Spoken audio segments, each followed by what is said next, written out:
Malcolm Turnbull has acknowledged it would have been less politically damaging if the government hadn't initially resisted calls for a banking royal commission. The debate has now swung to who should pick up the tab for compensating victims of bank misbehaviour. Here's political editor Andrew Probyn.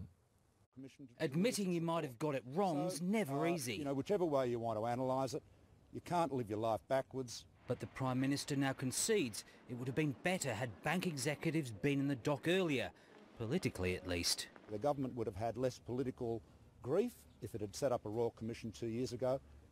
You're right. I made the call and I take responsibility for making the call. A call that's made ministers squirm. Well, I have answered your question. To delay it for as long as you did? Well, look, Barrett, I've answered your question. No, you haven't. There have been shocking revelations before the Commission of bribery, forgery, lies to the regulator, stealing from the dead, and systematic evidence of profits being put before people. I would agree it appears to be inappropriate advice. It was inappropriate advice that resulted in financial detriment to the clients, wasn't it, Ms Britt? That appears to be the case. The nation's biggest financial institutions are exposed and politically friendless.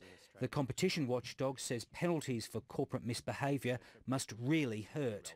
You've got to make people sit up and take notice. You've got to make people understand. But there are calls for banks to pay now for their sins, starting with the multi-million-dollar cost of the Royal Commission. Quarantine any form of corporate tax cuts until banks and financial institutions have paid compensation to victims for their actions. It's not a job for the taxpayer to compensate victims, it's a job for the big banks. Dangerously for the government, Bill Shorten has spun public fury at the banks into a potent political question about fairness.